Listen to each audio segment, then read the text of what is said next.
Hello friends, आज हम लोग सीखेंगे not for profit earning organization में कंज्यूमेबल गुड्स का लेखांकन कैसे किया जाता है।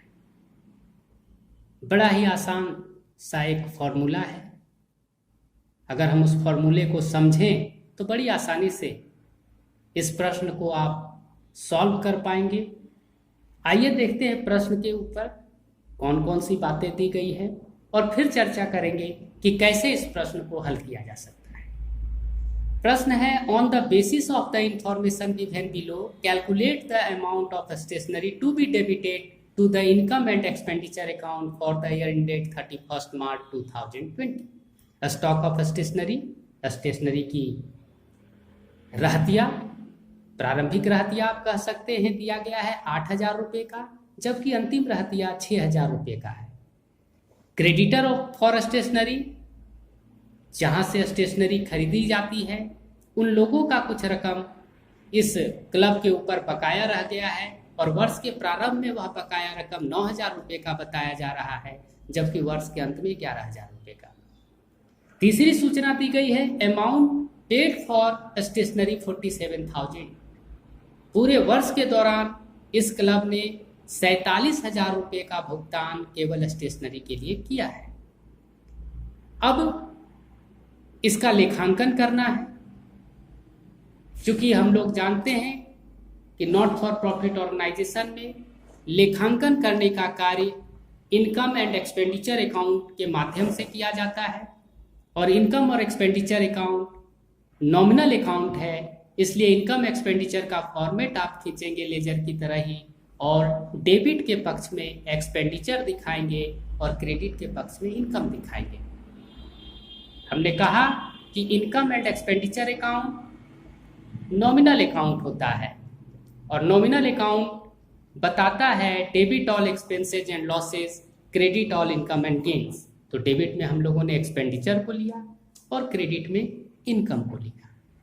अब सबसे पहले आप लिखेंगे स्टेशनरी कंज्यूम, चूंकि कैलकुलेशन तो हमें यही करना है ना कि हमने कितने रुपए की स्टेशनरी इस वर्ष के दौरान यूज कर। तो सबसे पहले आप अमाउंट पेड लिख लें 47,000।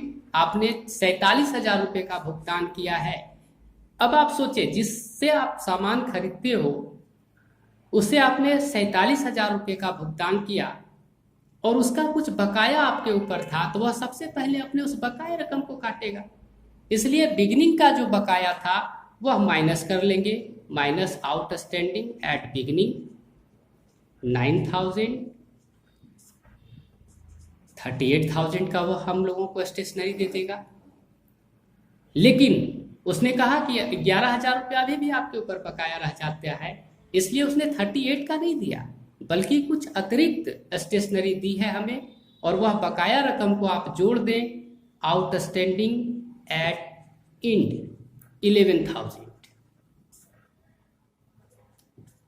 49,000 देखेंगे आपने 47,000 रुपीज का भुगतान किया, उसमें से जो उन लोगों का पहले का बकाया था वो 9,000 रुपीज उन लोगों ने डिडक्ट किया और 38,000 हम लोगों को क्रेडिट करेगा वह कि आपको मैं स्टेशनरी देने का दे रहा हूँ। लेकिन इस भुगतान को देने के बावजूद उसने कहा है कि 11,000 रुपया आपके ऊपर और बकाया रह जाएगा, तो आप उस बकाया रकम को जोड़ लें। इस प्रकार आपका कुल स्टेशनरी कंज्यूम निकल आता है 49,000 का। 49,000 रुपये की स्टेशनरी हम लोगों ने अभी तक खरीदी है, प्लस अपने पास स्टेशनरी के स्टॉक ही थे एट बिगिनिंग। तो 49,000 का हम लोगों ने खरीदा और 8,000 रुपये का अपने पास स्टॉक था। 57,000 की स्टेशनरी हो गई। लेकिन वर्ष के अंत तक स्टेशनरी केवल हमारे पास है 6,000 रुपीज की। तो क्या 57,000 की स्टेशनरी हमारे पास होनी चाहिए, लेकिन है कितने की? 6,000 रुपये का। चूंकि नेचर ऑफ गुड्स क्या है? कंज्यूमेबल। इसलिए हम लोग कह सकते हैं कि 51,000 रुपीज की स्टेशनरी हम लोगों ने कंज्यूम कर ली। फिर से ध्यान दें, अमाउंट जो भी आपने पेमेंट किया है स्टेशनरी के लिए, उसमें से ओपनिंग क्रेडिटर फॉर स्टेशनरी को सब्सट्रैक्ट करें और क्लोजिंग क्रेडिटर ऑफ स्टेशनरी को प्लस करें। Then opening stock of stationery को प्लस करें और stationery at and closing stock of stationery को माइनस करें।